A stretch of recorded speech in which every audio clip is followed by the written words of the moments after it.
Hello दोस्तों। हाय। तो कैसे हो आप लोग? मैं तो बहुत ही सही हूँ। But before we start let's just go through quick background of अभी तक क्या चल रहा है। मेरे हाथ में लास्ट ईयर एक प्लेट लगी थी जो मेरे रिस्ट में लगी थी, और यहाँ पे एक इम्प्लांट लगा हुआ था। अभी 1 साल हो गया इस बात को। मेरे हाथ से वो इम्प्लांट निकल गया यहाँ पे और यहाँ पे। उसकी वजह से मुझे फिर से सर्जरी करानी पड़ी। बेसिकली अभी फिर से हाथ थोड़ा स्टिफ है। नॉट उतना ख़राब नहीं है जितना पहले था, बट है। दैट्स द रीज़न अभी मैं गाड़ी चला नहीं सकता ये महीना। तो मैं थोड़ा ये महीना रिकवरी में हूँ बेसिकली। एंड उसके वजह से मैं सोचा कि चलो यार एक वीडियो बनाते हैं। बिकॉज जब मैं ओटी में था, ऑपरेशन थिएटर में, आपका ऑपरेशन का टाइम 11 बजे का है। तो वो लोग आपको आधे घंटे पहले ला देंगे वहाँ पे और आपको तैयार रख देंगे कि भाई चलो मुर्गा कटने जाने वाला है right. There is a waiting room in also in operation theatre. तो वहाँ पे मैं बैठा हुआ था, तभी साथ में एक और बंदा आया। तो वो बंदा भी इम्प्लांट रिमूवल के लिए आया था। And he was also a biker.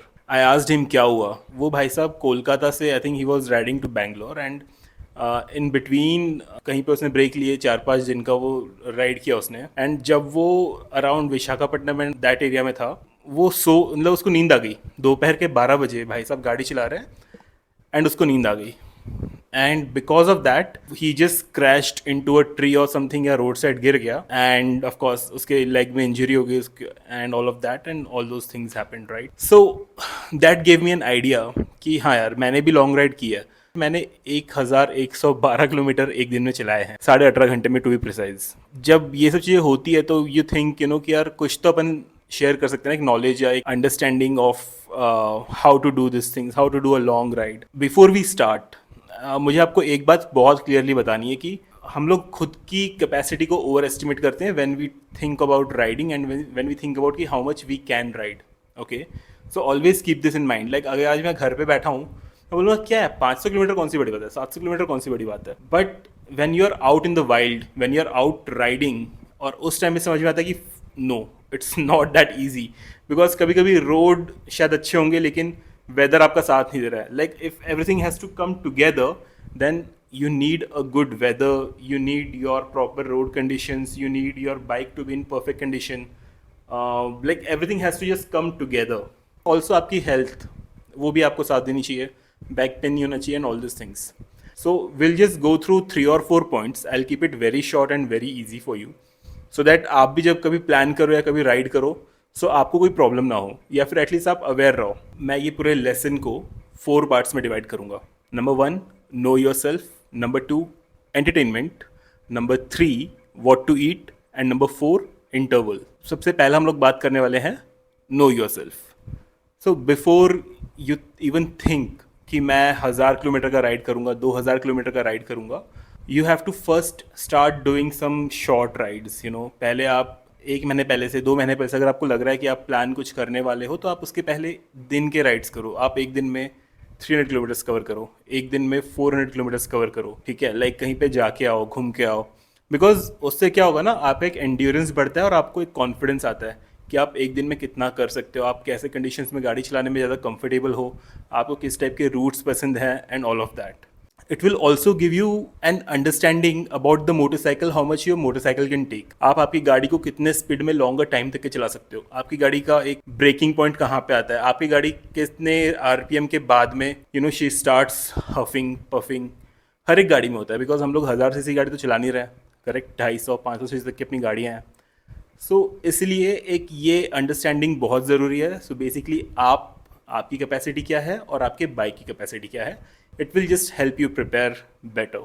Now the second point, entertainment. अब लोग बोलेंगे यार एंटरटेनमेंट की बात कहाँ से आ रही है, हम तो गाड़ी चला रहे, गाड़ी चलाने में खुश है। गाड़ी चलाना एंटरटेनमेंट नहीं होता। जब आप लॉन्ग राइड कर रहे हो ना, तो आई एम टेलिंग यू, मतलब ये मुझे लगा था कि after a point it gets so fucking boring. नहीं मतलब क्या, लाइक अगर सपोज आपकी शांति है, ठीक है, आप सिर्फ एक हाईवे में नॉन स्टॉप दोपहर के 12 बज रहे हैं, आप चलते जा रहे हो, ठीक है, आसपास में आप 100-120 की स्पीड में आप जा रहे हो, कुछ भी नहीं है, पूरा वीराना है यार। आपके दिमाग में ना थॉट्स चल हो जाएंगे, कुछ भी थॉट्स आएंगे फालतू के। That will cause you to lose your focus from the road. Because suddenly like जब आपको कोई प्रॉब्लम दिखता नहीं है, आपको लगता है कोई रोड में इशू नहीं है, आपको कोई प्रॉब्लम नहीं दिख रहा है, कोई आती है, लाइक गाड़ियाँ नहीं आ रही है, so you just get comfortable and then you will be in your thoughts. And it can happen कि सडनली शायद आपको नींद आ जाए, या फिर आप किसी से टकरा जाओ, कोई एकदम से क्रॉसिंग में कोई जानवर बाहर निकल करके आ जाए, all this things are possible.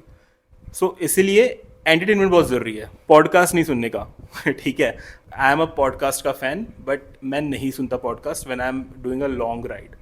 The simple thing is you can put on some music that you know how to sing. Because जब मैं जा रहा था ना, तो लाइक आफ्टर आई थिंक पहले 2-3 घंटे के बाद में ना, जब हो गया थोड़ा सा धूप आना चालू हो गई, मुझे समझ में आ गया कि भाई अगर मेरा ये बंद रहेगा ना, मेरा इंटरकॉम, तो it is going to kill me. Like गाड़ी चलाने का मन ही नहीं करता है, करेगा but like you get tired basically just being in the same space, and दिमाग में थॉट्स आते हैं. तो यार मैंने बहुत सिंपल चीज़ किया था, मैं सिंपली गाने लगा दिया और I was blasting songs on my intercom. ठीक है, पूरा टाइम गाने मस्त सुन रहा था मैं. और आई थिंक मैंने 17 घंटे कुछ गाने सुने उस दिन. 17 या 16 घंटे नॉन स्टॉप. और मैं गा भी रहा था, नॉट जस्ट सुन रहा था, मैं गाने गा रहा था.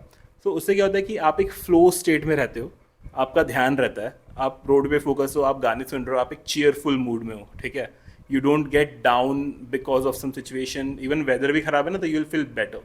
ठीक है, so that is second, entertainment. अब तीसरे पे आते हैं, that is food, what to eat. Okay, so इसके पहले मैंने ये राइड कार से की है, ये जर्नी में 3 बार कार से मैं कर चुका हूँ. ये जो बैंगलोर टू नागपुर, नागपुर टू बैंगलोर है. ओके, सो उससे मुझे क्या समझ में आया कि यार सबसे जो टाइम वेस्ट होता है ना, वो होता है खाना खाने के रुकने के लिए. फूड के लिए रुकोगे तो कम से कम आपके 1 घंटा तो जाता ही है, एटलीस्ट 45 मिनट्स. और फिर उसके बाद वापस से पूरा गियर पहनो, सब करो. It's too much. Because of that मैंने 6 ORS के सैशे टेट्रा पैक आता है, तो 6 ORS का टेट्रा पैक और 6 प्रोटीन बार, मैंने टोटल ये 12 चीज़ें साथ में लेके चल रहा था. बिकॉज ऑफ दैट मैं कहीं पे रुका नहीं, मैं सिर्फ पेट्रोल पंप में बैठ के खाता था, दैट्स इट. या फिर जब मैंने बाद में, जब मेरे इंटरवल थोड़े से छोटे हुए, तो फिर विल गो टू दैट, तो फिर शायद मैं बीच में रोड में रुक के खा रहा था. बट अदरवाइज मोस्टली मैंने पेट्रोल पंप पे ही रुक के खाया और पिया है. Try to have more and more protein, not even water. Instead of water, I'll say something like an ORS or something, जो तुम्हारे अंदर में जो तुम्हारे स्वेटिंग होता है, उसको, वो तुम्हारे अंदर आयंस जो है उसको रिप्लेस कर सके. And the fourth one is your intervals. Now intervals कब लेने हैं, ब्रेक कब लेना है. I started at 5 AM. I tell you मैंने कैसे ब्रेक्स लिए थे. I started at 5 AM from Bangalore. उसके बाद में मैंने आई थिंक एक 7:30 के आसपास में एक 5 मिनट का पी ब्रेक लिया था, बिकॉज तब थोड़ा ठंडी भी थी. So I took a pee break of 5 minutes, and after that I again started writing. And then मैंने नेक्स्ट ब्रेक लिया अराउंड 9:30 के आसपास, 9:15 के आसपास में. So that is like 4 hours of riding almost. And after that I started again after 15-20 minutes, petrol भराया, फिर से खाया, फिर निकला. तो उसके बाद मैंने सीधा ब्रेक लिया after reaching Hyderabad. That is like, I think I drove for almost 230-300 kilometers again, non-stop for 4.5 hours. And क्योंकि I was looking for a petrol pump, and मुझे on my route, मुझे रोड पे हैदराबाद में ढंग के पेट्रोल पंप भी नहीं मिल रहे थे. आई एम लाइक, डूड ये सिटी में ढंग के पेट्रोल पंप क्यों नहीं है. सो मैं शायद पहले ही रुक जाता, बट एंड वहाँ पे मुझे थोड़ा लगा कि ये मेरी गलती थी कि मुझे पहले रुकना चाहिए था. बट ऑफकोर्स मुझे यार प्रॉपर जगह नहीं मिल रही, तो मैं कहाँ पे रुकता. तो finally I found a decent petrol pump, and then I stopped. फिर मैंने गाड़ी पे रिफ्यूल किया, खुद को भी मैंने रिफ्यूलिंग किया था. फिर when I started from Hyderabad, so I think next break I took after around 150 kilometres. तो डैट इज़ लाइक मैंने ऑलमोस्ट गाड़ी 2 घंटे कुछ चलाई थी. फिर से जब मैं फिर और 200-150 किलोमीटर चलाया, फिर मैंने ब्रेक लिया.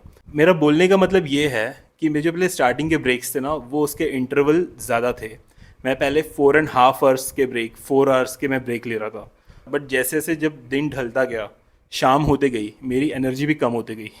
तो इसलिए मैंने मेरे ब्रेक के इंटरवल्स कम कर दिए. I did not over estimate at all कि नहीं यार चला लूँगा, नहीं.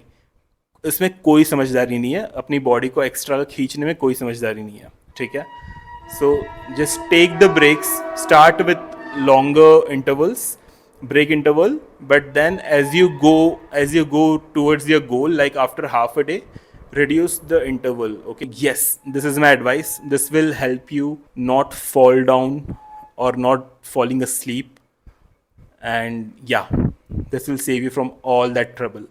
और एक bonus point, mummy.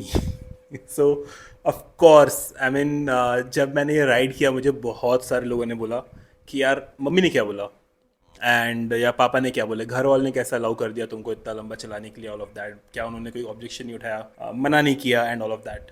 One thing is कि पहले आप अपने घर वालों को कॉन्फिडेंस में ले लो इन सब चीज़ों के लिए। इसका एक ही है, जैसा मैंने आपको लगा पहले जो छोटी मोटी राइड्स है वो करते रहो, तो उन लोग को भी कॉन्फिडेंस कि हाँ ठीक है हमारा बेटा चलाता है गाड़ी, he does this, he is comfortable doing all this things, okay. And second point is आप उनको हर 1.5-2 घंटे में कॉल करते रहो during your ride, and also you ask them कि कभी भी उनका मन करे आपको कॉल कर ले, ठीक है। डोंट बी लाइक कि मुझे कॉल मत करना, ये मत करना, नहीं। टेल देम कि यार आपको जब मन करेगा आप मुझे कॉल करो, I am available, and like that, so that अगर कभी नेटवर्क नहीं है तो यू टेल देम, अगर कॉल नहीं लगा तो समझे कि नेटवर्क नहीं होगा, like communicate, over communicate with them, ठीक है। सो इससे क्या होगा ना, आपको मतलब उन लोग को भी डर नहीं लगेगा, बिकॉज ऑब्वियस डरना तो यार मतलब उनके बच्चे, उनका जिगर का टुकड़ा है, तो उनके लिए तो मुश्किल है, बट ऑफ कोर्स अगर वो मान रहे हैं तो आपका काम बनता है कि आप उनको कम्युनिकेट करो, आप उनको बताते रहो, अपना स्टेटस शेयर करते रहो, and yes, okay, cool guys, take care, bye.